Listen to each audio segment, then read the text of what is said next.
Hey everybody, Ed here. Got some pot of coffee. About ready to get something done. Right here's the truck. Put it all nice and neat right there. Look at clean. Getting ready for more nasty weather right here. So I had to get the truck washed last night. Get it all set up and clean. Just had to do a wheel hub assembly, driver's side and passenger side, and the drive shaft axle U-joints, both sides.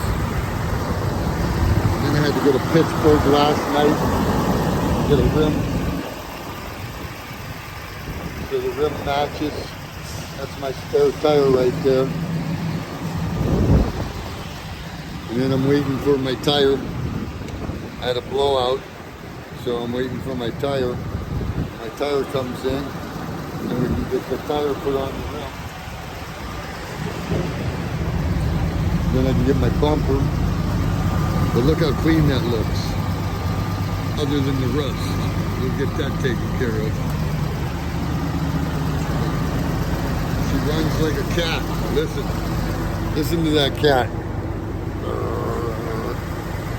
Please like, share, and subscribe if you like what you see. Thanks. God bless the pro you need to know.